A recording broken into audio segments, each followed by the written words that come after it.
Welcome to another episode of the Empowered Plates, Empowered Lives podcast. I am your host, the Healthy Habits and Lifestyle Coach Giovanni, and today we have a delicious dialogue cooking up in the plant-based kitchen. Chef Butler is in the studio, but you already know what time it is. Before we dive into this episode and get into all of that deliciousness, vibe with me, y'all. Welcome to the Empowered Plates, Empowered Lives podcast.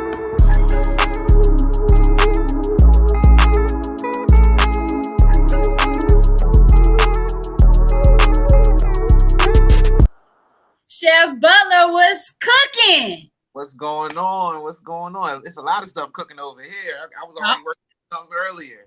Man, I can't even wait to ask you what it was. But before I even ask what's cooking in your kitchen, because I've already had some of that good food from Chef Butler.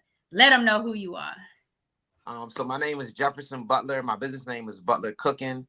I provide a wide variety of services between catering, meal prepping, private dining. I have culinary programs in schools where I teach kids how to cook and understand food, not just on the regular side, but plant-based as well. So getting them to understand healthy eating at a young age is really, really important to me. I work with a bunch of nonprofits throughout Baltimore City, just providing the meals for kids or family engagement nights. So I know we'll dive into a lot more, but that's me. I love that you do so much for the youth. And I saw some of it on your Instagram, and I was like, oh my goodness, this looks so cool. I have middle school students, and they always ask me like what I'm eating for lunch. They know I'm plant-based, so they always ask me, what do I have for lunch, or what's in my juice? And then I tell them, and I'll be like, y'all want to try a little sweet? They'll be like, yeah, Miss Ford, I want to try some. So they'll come up and get a little cup, and I'll pour a little something in my juice in there, and they'll tell me, ooh, use more pineapples, or don't use too many beets, or like they'll always give me some hits and tips on what I should, use in my juice, or what they like, what they don't like, which is always, interesting because they're so stuck on artificial sugar. I never expect them to truly enjoy my juice, which is nothing but straight vegetable and fruit juice with no added sugars whatsoever. So I like that aspect of it, but I love what you do with the youth and getting them already engaged with eating with a purpose. So many times we hear people say that things are hereditary or they're genetic when it comes to like health disparities in our family, but it's really just rituals and routines, what we're familiar with eating and how we're eating and preparing our foods that runs in our family. It's not necessarily the actual health issues or the unhealthy behaviors. It's just the constant flow of the menus that kind of keep going. But tell me a little bit more. What has been the most impactful moment you've had with the youth since working with them? I think the most impactful was just the simple fact of the schools that I'm in, them being able to even just cook in class. And as a result of my program, it boosting the attendance because really some of the schools I'm in, they're trying to keep the kids in school. With some of the Baltimore City schools, it's like, and I'm at a school which you can say is like at risk, but the kids have the option to be in school or not, and this is like some of their last chance or whatever the case may be. So the fact that with my culinary program being in there, it actually boosts the attendance, so the kids actually want to be there. But then not that they just want to be there or they just come because it's cooking, but they're talking about what we're doing throughout the week, or they're excited to see me. Even when I've been going back up there because my program's about to start next Wednesday. I think that's Wednesday on the 28th. Each time I go up there, it's like the kids that have been in my program, they're like, when you coming back? Or we miss you, da da da da. So it just speaks to the impact. So I think that has been the most mind-blowing thing to me, is just the impact that it has. And just my culinary program that I brought into this school, what I mean, I was just doing something I thought was regular, is really making a difference in these kids. And I think something also cool within that is just the safe space that it creates for the kids to just be in that environment where, these some rough kids. So, you might, just to be real, a kid might be a drug dealer or, whatever the case, he might be in the streets, but this kid's enjoying himself and vibing to the music that I have playing, because I can't cook without music. So just vibing in the class and cooking, you know what I mean? And just in a different element. Like I'm just looking and just smiling like he wouldn't be able to do that anywhere else because just how the stereotype of how he has to be at that age, and just what we believe to be a man to be, as we're growing up, or what was given to us. So I just think that impact of working with the kids, but also them having a safe space to be a kid, is what I love. I think that's beautiful. What actually even got you to create that program? What inspired you to create that program that landed you in these types of schools to help these Um, youth? Honestly, it was presented to me to just be able to even have a program with one of my friends, and he was create a cooking program. And I had done little things along the way, just working with different organizations where I had been put on a platform to teach people how to cook. And I feel like, just as a cook, I just thought that I can teach somebody how to cook. I'm also a coach too, so just having that I'm able to teach. So when I was presented the opportunity, I made up my first proposal, and we sent it in and it got approved. And that made me available to be a vendor in Baltimore City, and just kind of like the ideas just kept on growing from there. So what I thought was just going to be at one school, or was just going to be me, because I didn't even think about the plant-based thing when I first got into it. I thought I was going to be teaching them just the regular side, you know what I mean? It's really just grown into how to budget your groceries, how to let's pick some stuff out of the pantry, and let's just create whatever you grab. We're gonna create whatever you grab. I mean, we can create a meal from that, or even teaching them the plant-based stuff. Because now when I get the kids, it's like, yeah, we're gonna do the Alfredo, we're gonna do the steak, we're gonna do what are the things that you tell me you like. And we've done wontons, different things like that. But you got to give me the space to teach you some healthy stuff too. So right in class, I taught them how to make sea moss. I've taught them how to make chickpea tuna. I've taught them how to make plant-based French toast. I've taught them how to make milk from oats. So it's just like giving them those tools at an early age to just understand there is a different way, because you think you're lactose intolerant, and we're not supposed to drink milk for some people, but there's another way for you to be able to get that milk source. So I think that is awesome. I did a program where we were growing. We had a garden at in a food desert type elementary school back in Florida with my sorority. And so at the end, we would have a culminating potluck that would, feature some of the things that they were growing, but the stuff that they actually grew, we would allow, some of the kids that were in the program to take them home. But never did we actually allow them to actually cook the meals. And I think when you start working with your hands and you start creating, there's a different level of skill and a different level of love that you kind of start putting into your food. And I think that is the beautiful aspect that you're being able to create right now, especially in the youth, because food is healing. I mean, we know it, you know it, and we're going to get into your story in a minute, but being able to cook the right foods the right way could definitely be healing. So you're already like bringing up a generation of healers through your program as well. And I think that's really dope, Chef thank, Butler. thank, I thank think it is. I think it's really cool. And I'm happy that the kids have you. And I hope to see this come on a bigger scale and become, like you said, you thought it was just regular, which is not, to really start inspiring kids who are starting to lose a little hope in the school system and in their environment, in their communities, be inspired to do something, because food is a necessity. We need food to eat. I mean, to live, to survive. So being able to cook the right foods, I think, is like you saving people out there, Chef Butler. That's a beautiful thing. And you said you're a coach. What kind of coach are you? I coach track and field at Johns Hopkins University. I'm a throwers coach. So if you've ever heard of like shot put, discus, javelin, those kind of things, that's what I coach up at Hopkins. And shout out to the Blue Jays. They're doing really good. Just came from practice earlier before our meeting, so really excited to see what they're going to do at the conference championship this weekend. That is dope. That's really nice. Go Blue Jays, huh? Blue Jays. Okay. All right, coach.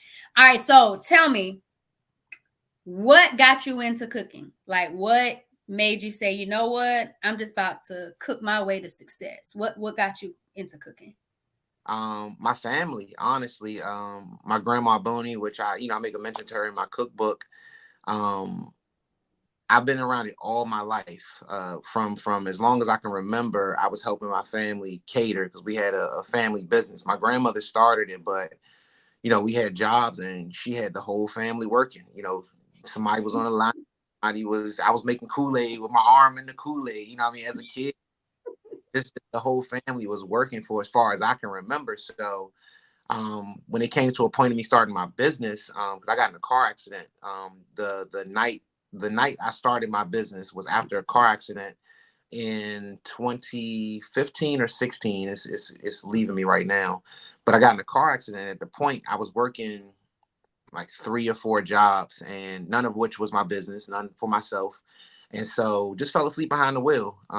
And after that moment, I was just like, I will never work for anybody else in a way that, I'm gonna lose my life because I'm just losing so much sleep because I was hustling, but it wasn't really healthy hustle. You know what I mean? So that night and early that morning, because the accident happened 1 a.m., which is early that morning. So that same morning later on, I was just sitting on my bed and I made a menu and I knew that I could go to food because one, people are always going to eat, but I had a base. I had such a strong base of this that I knew that it would be successful because I was on the track team up in Morgan as well. I went to Morgan State University, and I used to cook for my team too. So like I knew my food was tried and true and tested. So I knew that I had some things that I cooked that people would like, and so I just formed a menu around that, and it went really well that first week, like immediately, and from where that idea that sparked that morning has taken me is just a blessing.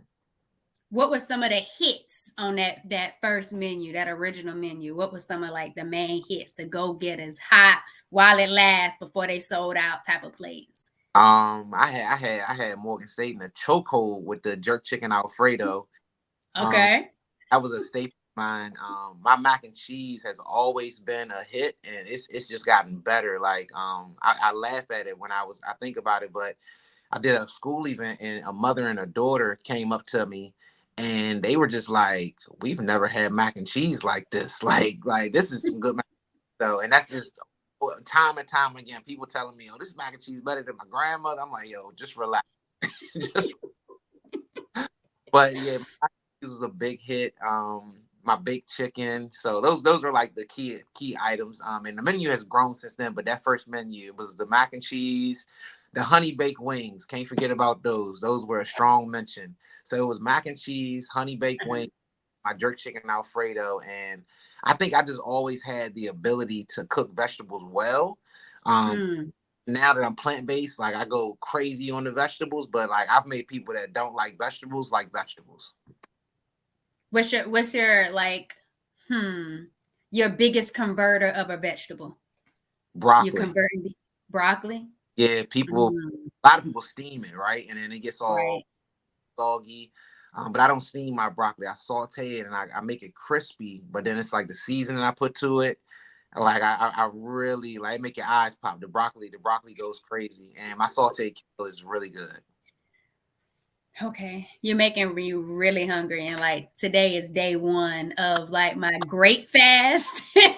So I've been on grapes all day, and like we're doing it. I got the strength though. We got this. But You're that gonna- broccoli sounds really nice, and there's nothing like a good texture on some broccoli. I mean, Yeah, yeah. I gotta believe you. I believe I, you on that I, on the broccoli. And actually, I feel like when you did my Alfredo, the vegetables definitely were yeah. on point in my plant-based Alfredo. But nothing was like those cauliflower wings. Oh We my goodness. still, The way you seasoned that for those wings, I didn't even need the mambo sauce, but those cauliflower wings, the closest I got to it was a restaurant on the outskirts of Dallas. I think it's Wing Snob or something like that. The other day I had them and they got close to you.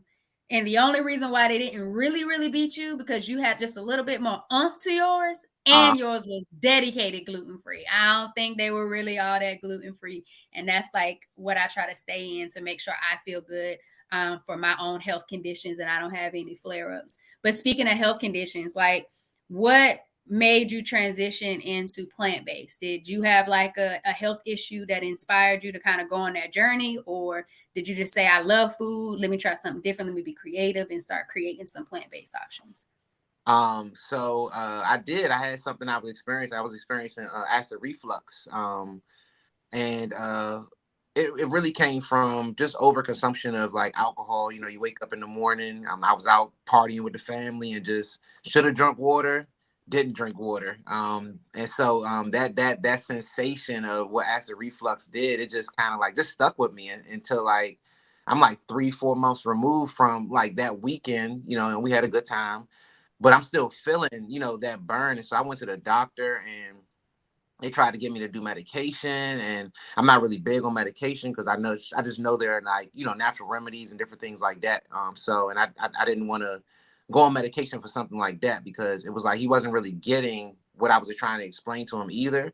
So I just took it upon myself. I was like, you know what? Let me just try to change my eating habits. I stopped drinking just for a complete year because you got to remove what starts, if you can pinpoint it, that's amazing because then okay, let me remove this and then let me implement this. So I just did that change to being plant-based. I stopped drinking for an entire year. And even within that year, I just realized, like, I didn't even realize it. I kind of looked up one day and was like, my chest doesn't hurt anymore. And it was just amazing. So and let me backtrack a bit. Even when I first changed, that first 3 weeks, I was about 245 when I first made the decision to go plant based. And within 3 weeks, I dropped down to 206. And this was just with me removing what I was eating and turning to a plant based diet. And I was still doing workouts and just my regular routine. Nothing else changed, just but what I ate. And I wasn't consuming liquor anymore. And like my body just completely transformed. And I was like, when I see something that benefits me, I'm just like, okay, I'm down with the process. And, I just kept learning because at first I was eating like sweet potatoes, rice, and greens because I just didn't know nothing. But I knew that I just benefited in a major way from even making the switch. And I was like, okay, I'm already a chef. So let me just learn. You know what I mean? I'm going to do what I can and maintain. Well, let me just learn so I can keep this process going. And, that turned into chickpea tuna, mushroom crab cakes, lion's mane steaks. I mean, the list can go on, but now I got a plethora of options that, I can reach to when I'm hungry, to keep me going on my plant-based journey. I think that's beautiful, and I love that you're able to heal yourself with the acid reflux. Did you track what you were eating to know that it was the food and it wasn't, just the fact that you just gave up the alcohol? Yes. So one of the big things I did was a food diary in that Mm, process of me making that transition so that I could pinpoint because it wasn't just it was the acid reflux, but it was also other things. Because once you go plant based, you think it's just the end all be all, but your body still has reactions to the food, especially when you're in a space of not knowing, because they put a lot of stuff in the food that you just don't know sometimes. And I know you get that. So as I was it's a tracking the, journey. It yeah, I was definitely a journey. yeah, I was able to pinpoint, okay, I ate that and I felt this way. So let me remove that and see how I feel. And that's kind of how I went. So now, from doing that, I have a good gauge on what to eat. And now I also cook a lot of stuff myself too. So I don't really eat out a lot of places. So that makes a big difference too, not allowing people to determine what goes into my body. So, what are some of those things that you track? So, like maybe there's someone who's new and be like, "Oh my goodness, this sounds good. How do I navigate through my first food diary? What are some of the things I should be considering when I'm trying new foods or doing something different? What were some of those symptoms or those feelings that you were tracking as you were eating?" So I would definitely say queasiness, lightheadedness, the sluggishness after eating certain things. There could be like I used to get a sensation that would be in my chest, but like in my arm, like some things Mm. crazy what food can do to your body. And we may mark it up as something else. But really, if you just sit back and just allow the food you're eating to speak to you, because it's speaking to you, whether you know it or not, and you're listening, you can see, okay, that made my arm kind of like feel a little fuzzy down to my fingers, or you know what I mean, my knees, like it can be anything. So just tracking, if you're going out to eat, I would say just tracking the foods that you eat there. One big thing I try to stay myself is soy. So I try to stay away from soy. So I track that a lot as well. So I always add soy in it or whatever the case may be. Now, when I eat things that and I don't eat things, but at the point when I was eating things that maybe I shouldn't have, it's like I knew exactly like it was that. You know what I mean? Because I had already done the food tracking to understand, okay, I don't need to eat those drummies, but I like drummies. You know what I mean? I'm removed from that now, but it's just like certain things I understood. I try to stay away from the fillers because that's another thing. When people go vegan, that's why I try to like between the classifications when between vegan and plant based. There's a big difference. Um, with vegan eating, you're still really not eating healthy. It's a lot of processed. It's like fast food, but now you're just not eating. So it's a lot of processed and fillers that go into the food. So I try to stick to plant based eating because that's food that you're creating out of vegetables and chickpeas and lentils and your green leafy veggies, different things like that. I got you. I want to know, because I love that you broke that down in regards to the food diary, because a lot of people don't know about that, and I too agree with you when it comes to like the difference between vegan and plant-based. But I like that. I never want to deter someone on the journey that they're on, because when I was transitioning, I definitely went for some of the processed foods to kind of help with the transition. And the more you start learning and the more you start doing these recipes, and you're getting used to certain things, then you start experimenting even more and getting even more creative of what you're doing at home to lessen up how much processed foods you're really getting into.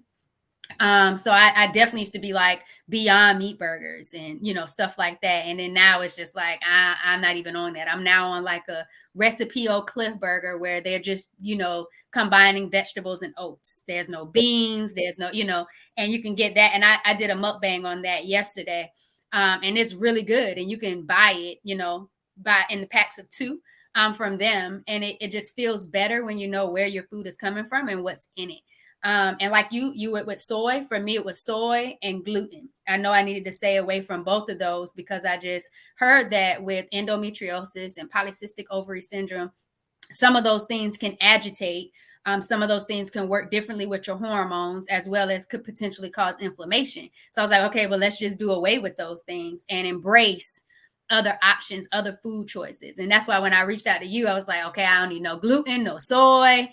What can you do to make this happen? And I think it's so valuable to have Black plant-based chefs, because when we're trying to heal with purpose and use food as that healing mechanism, as that vehicle, you want to go to people that can give you that taste, that texture, that experience that you're familiar with, but it's safer and is good for you.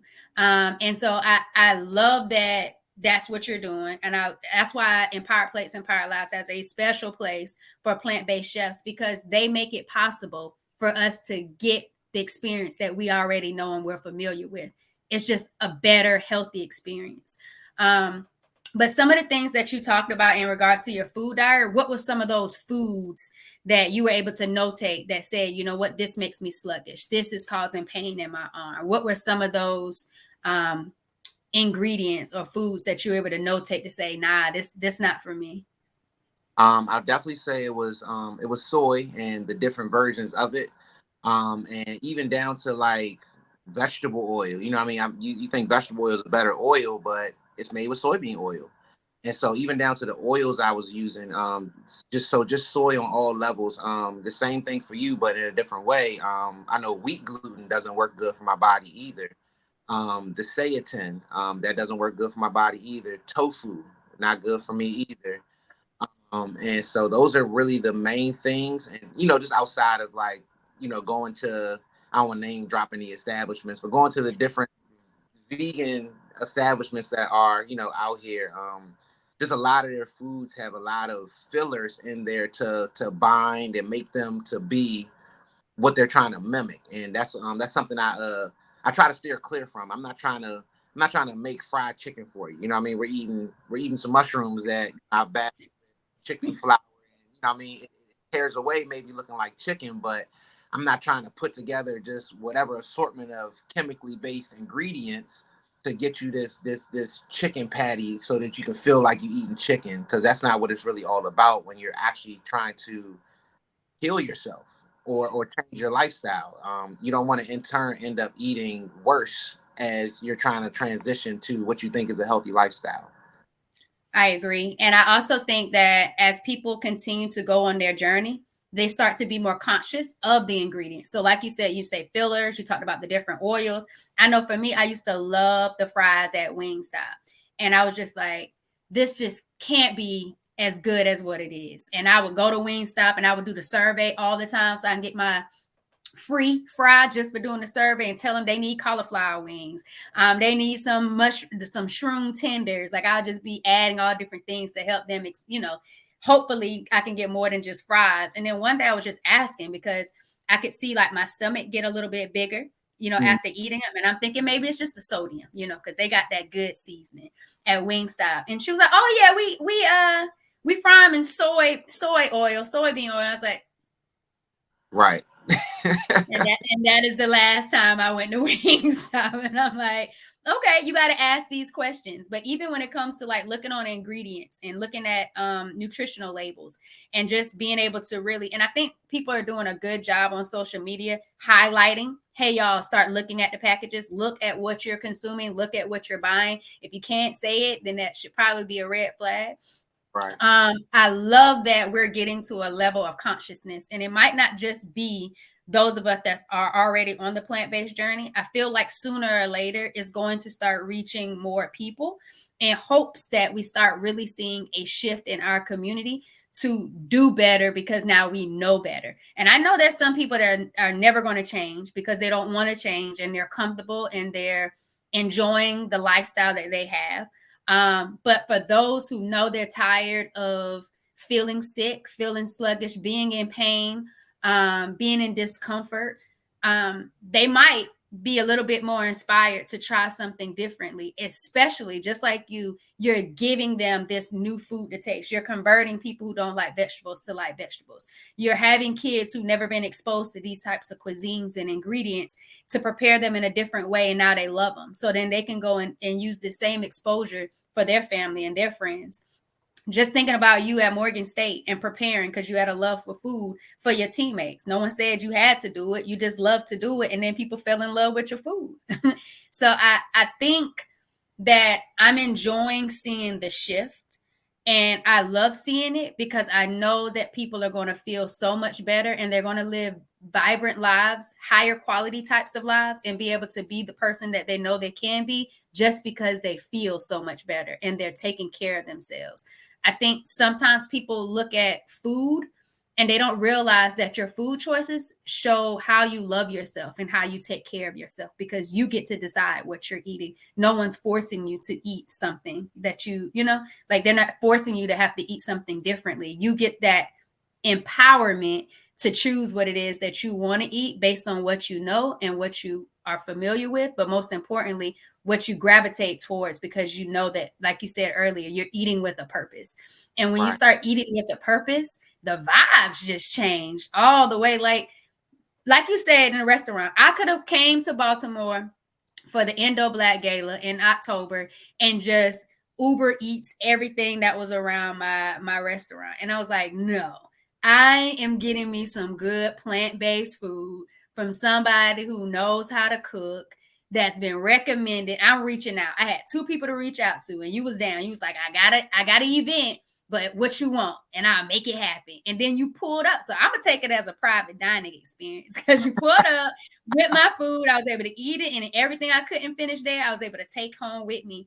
I got like 1 restaurant I tried out. Other than that, it was all your food. And it's just something about home cooked food, even if it's not your home, for people that you trust, that looks like you, that has the expertise in doing what they're doing, that can guarantee that you don't have the ingredients that you don't want in your food. And to me, that was love, And I was just like, I can't wait to come back because I want some more And I know exactly what, because I was going through all your stuff on Instagram, and I was trying to say, ooh, what's gonna be my menu? What am I gonna choose? I was asking my mom, I was asking my friend, and I was just like, I love that social media is making it so easy for us to find plant-based chefs that are really passionate and creative with their cuisines, because I feel like y'all are going to be the root of our healing. Because if we don't have good experiences, people aren't going to stick with it.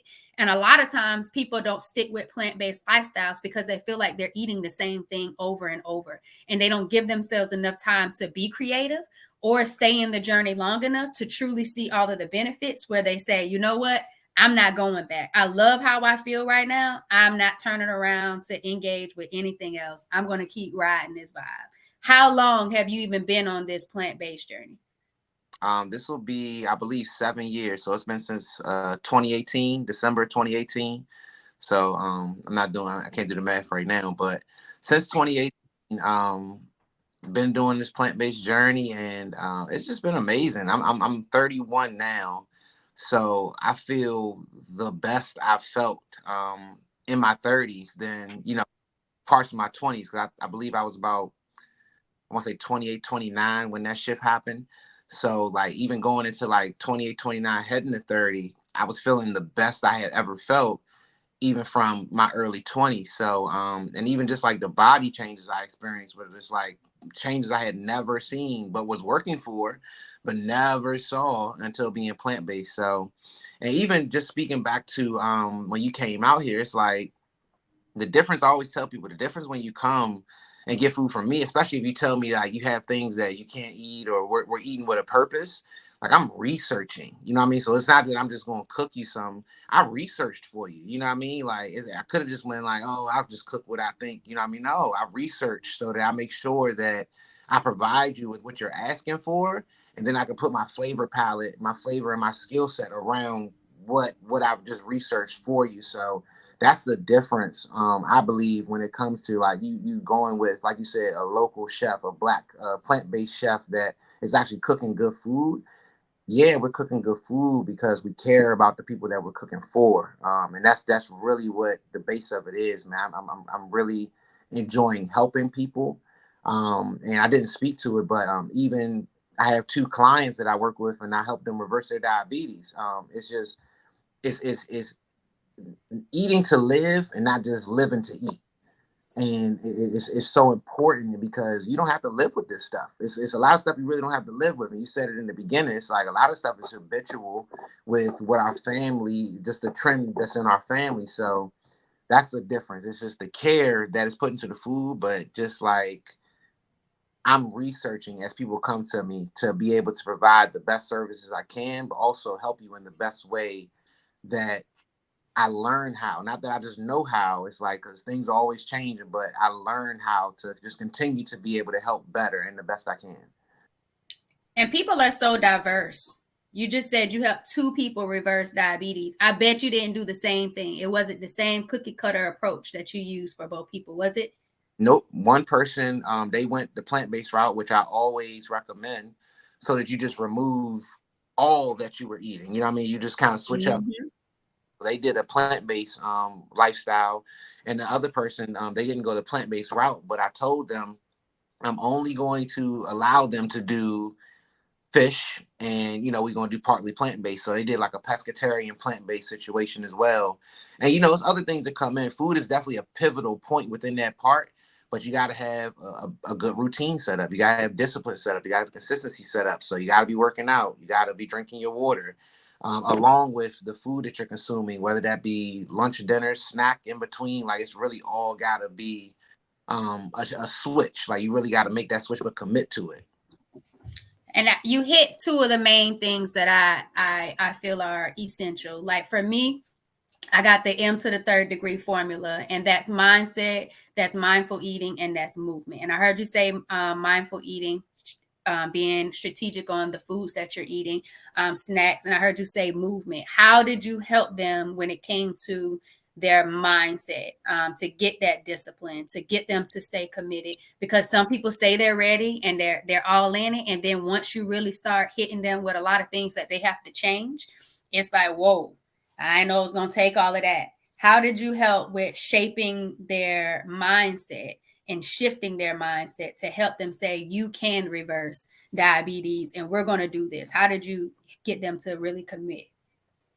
So the first person was like, go back to your versatility thing.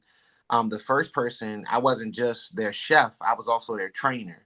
So aside from providing the meals for them, I was actually meeting up with them to do workouts with them as well. So that just comes with its own motivational talks and just giving you some daily habits to change and different things like that. So just giving you plugs. So you're always going to get more than what you came for when you're working with me, because at the base of it all, I'm trying to help. So, I just view things a little differently because I actually want to help. The Right. He had his own trainer and I was just doing the food for him, but I was following up with him, checking in with him during the week. How are the meals? I wasn't just giving him the food, but like after he came back and ordered again, how was those meals? What did you like or not like? Was it all good? I'm gonna switch you up. You know what I mean? And just giving them routines throughout the way too. So I was giving him, let's get into some ginger shots, some ginger and lime, because that help with your levels, with your diabetic levels and different things like that. So just the follow up and the keep up, it just shows them that you do care. And I think the care goes into them staying on the journey too, because it's like, I'm a sense of I'm not in this alone. I got you. So I have a question about it when it comes to the meal, because you said you were preparing their food. Do they get to choose, or do you just provide them with the food you want them to eat? Like, do they have a say so? Do they get to choose the types of meals? I'll say it's a two-way street. So Okay. a lot of people sometimes don't know what they want to eat, so I'll provide it. But I always ask, like, if you have some foods that you want to eat, and then I'll see what they ask for, and especially if you're coming to me with a certain goal in mind, I may make some adjustments, but it'll be a conversation because nah, I don't think that'll be good to be on this meal plan with the certain goal that we're trying to reach. Or some people are just a-okay because they came to me for a reason, because they know I've done X, Y, and Z. So they're already coming like, just form my meals, tell me what I'm eating, and let's roll. And so it varies from person, but there's always a conversation, Okay. so I that like it. you're involved in your process as well. I agree. I think for me, it's really like, tell me what you like and what you don't like, and let's start creating experiences that way. I'm no chef, so I can understand why you take a whole different approach, because you actually prepare the meals. I don't prepare the meals for my clients. But the beautiful part about them telling me what they like and what they don't like, and we create um, the meals for the week together, or the meal plan together, is because we're going with what it is that you say you like and the foods that you already enjoy. And we're creating experiences around that. We're creating your empowered plates around the stuff that you already like, versus me just giving you all of these different meals or telling you what to eat. Because I feel like if I just tell you what to eat for, 8, 12 weeks, when you're done with me and I'm not telling you what to eat anymore, what are you going to do then? So there has to be this level of, I'm your supporter. I want to see you be successful. I'm here to support you the entire time, but I want to be a part of your journey. I don't want to lead your journey, because the journey is all about you, and it's where you want to take yourself and what it is that you want to get out of it. But I just know some people don't like that approach. Like you said, they don't know what to eat. But if we can start with those fruits, those vegetables, the things that you do enjoy, the sky is the limit on how you can, create different things, whether it's in the crock pot, whether it's a quick stir fry, and especially for people like me who don't want to stay in the kitchen long. Like, I'm not trying to be in the kitchen coming up with a whole bunch of different creative stuff. I just want to eat. I want to eat good food. So how can I make me something real quick and go and eat?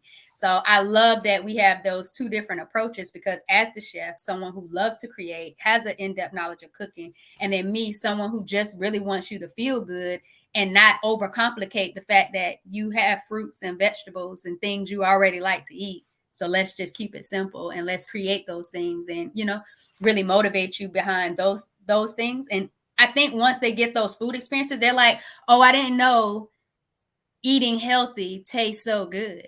Mm-hmm.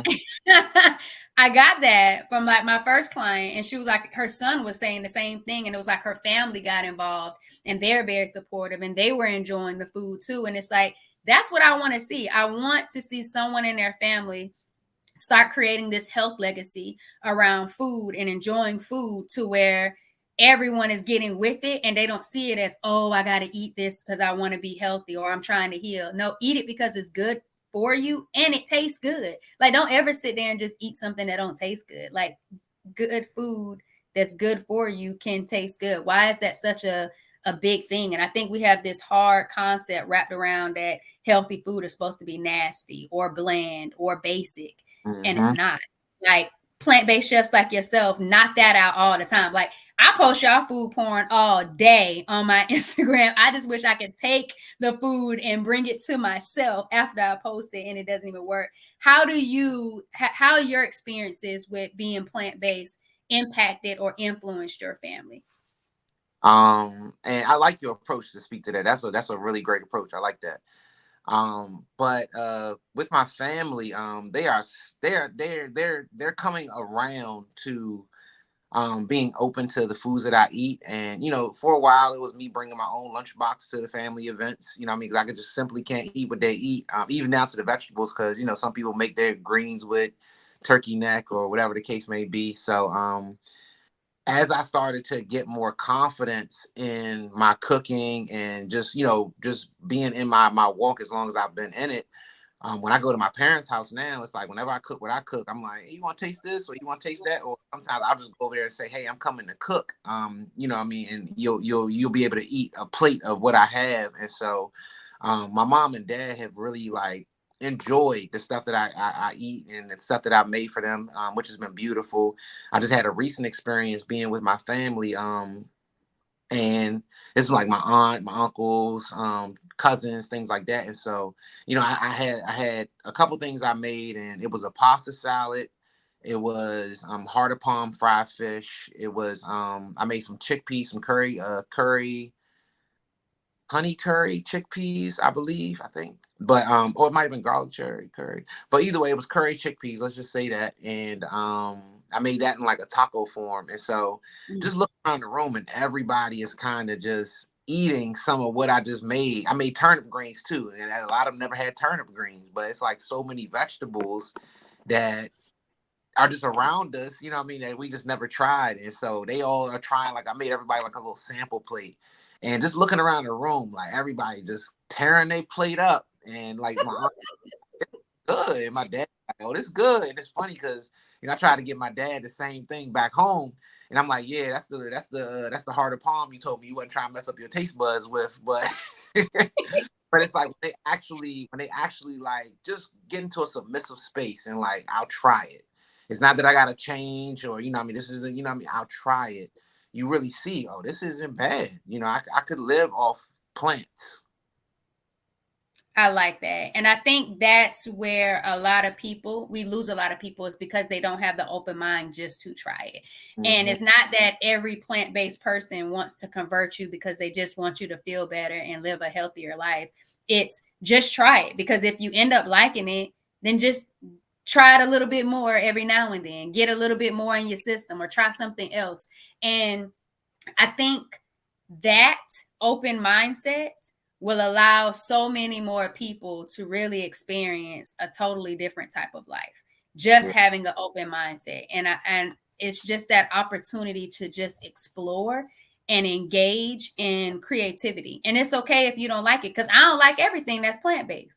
Everything that plant based don't taste good to me, just like everything that wasn't plant based didn't taste good to me. Like, Mhm. I wasn't with okra. You're not about to see me with okra now. Like, I it's was thinking, just not for me. Like, it's just not my thing. I mean, you might be able to try to convert that. I don't know how you do that, but I, because you say I, you convert people, but okra just not my thing. It's a texture for me. It's some things that just is a texture that just doesn't, sit well. But I love the fact that you can look around a room with your family members and they're tearing up food that's good for them, that's not going to make them feel sluggish, that's not going to have this pain from their arm move to their fingers, it's not going to have their blood pressure skyrocketing. I just i just love that you were able to experience that.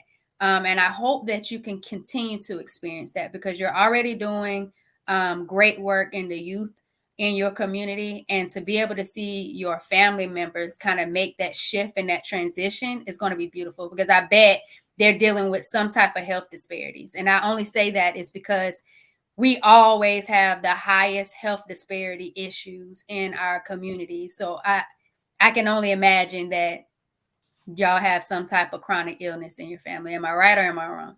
No, you're very right, very right. And so, I mean, yeah, you're right. You're right. And I pray that some of them do look to make that transition, because one was exposed to me that they were suffering from the same thing that I just removed from my body. You know what I mean? So I'm like, they like, what can he do for this? I'm like, just go plant based for a little while. And I'm like, they like, oh, and I'm like, just listen to me though. Like, it doesn't have to be long term. Just do it for a while. You know what I mean? Because your body needs a break. Like, your body needs a break. Like, and just allow yourself to regulate and allow yourself to heal from that, because it's not something that you have to walk around with. And it only comes from a little bit of sacrifice. But even if you're rolling with me, it ain't gonna be a real sacrifice at all, because it's gonna taste good. So All the way. All the way. And I think that's just the biggest thing that I want people to know, is that good food can taste good and be good for you. Like, it doesn't always have to have the stuff that we're used to having in order for it to taste good. But you hit another key component, is do it for a little while. You can't try it for 7 days and expect to see, a huge transformation. 30 days, you're going to start feeling a little different. 60 days, you're going to really start feeling it. 90 days, now your body's getting adjusted, and it's like, you can't take small windows, 7 days, and say, oh, this don't work, or oh, I'm not feeling better, or oh, my period cycle hasn't changed from me shifting into a plant-based diet. Your body needs to heal, and your body needs to detox, and your body needs to cleanse, and your body needs to repair. But it takes time to do all of those things, yeah, especially if you've been living a certain way for 10, 20, 25, 30 years. Give your body a little bit more time than a quick 7-day challenge or 21-day challenge to really, start to yeah, show you that they appreciate the kindness and the love that you're giving it in this amount of time. Because that's just what it boils down to, is connecting to your body and loving your body in a way that says, I want to take care of you because you're the only body that I get. And it's not about all the things I have to replace when it comes to my dietary lifestyle. It's about embracing all of the good that's on the other side of this thing that I know is going to help my body be good. And it's not just food. And I know we're talking food today because we got Chef Butler on here, but it could be even how you treat your mind, and just how you show up for yourself, how you think about yourself, how you feel about yourself, what you believe about yourself, the life you feel you really deserve. That shapes the decisions you make that come into food, that come into how you move your body and appreciate it. So I just appreciate you for showing up today on the Empowered Plates, Empowered Lives podcast. And I appreciate all the plates you were able to give me when I was in the DMV area in October. But I also just want to say thank you. Thank you for not allowing that tragic accident to stop you and get you depressed. You took a very hard challenge, an obstacle that you were facing, and in a matter of hours, you turned around to start living with purpose and intention. And you started it by saying, I'm gonna go hard for myself and not for everybody else just to make some money. And I feel like you took purpose over profit, and now you're having this passion of Chef Butler just like overflow the DMV area. And I can only imagine where this passion is going to take you next, because I know it's not going to stop in that said region. And I can't wait to see what else is next and support that too. So thank you. Thank you for coming on the Empowered Plates, Empowered Lives podcast. Let everybody know where they can find you. Let them know how they can support you, because clearly if you're in the community and giving back to the community, you could probably use some support to continue to reach those that you need to reach. But just let them know. Appreciate those too. Like I really appreciate that. Thank you. So you can follow me on at Butler Cooking on Instagram. I do not have a website just as yet, but that is coming very, very soon. Very, very soon. I'm also about to drop a cookbook. It's called plug you in for that. This is the Transformation Cookbook. And that's going to give you like a nice starter kit to just have some options. If you're transitioning into a plant-based lifestyle, if you've been doing it and really don't know a direction to go with, you want some new stuff, it'll just provide you with some options to be able to further push you along your plant-based journey and just getting into what this veggie thing is all about. So that would be something that would be really appreciated for your support. And if you're in the area, my information is on my Instagram, so you can reach out to me, place your orders, bring me into your schools, bring me in for a demo. It's a lot of ways you can support me. So I appreciate all of those ways. Most definitely. And I'll have his social media handles and everything that he placed in the description of this video as well. Y'all, thank you for tuning in to the Empowered Plates, Empowered Lives podcast.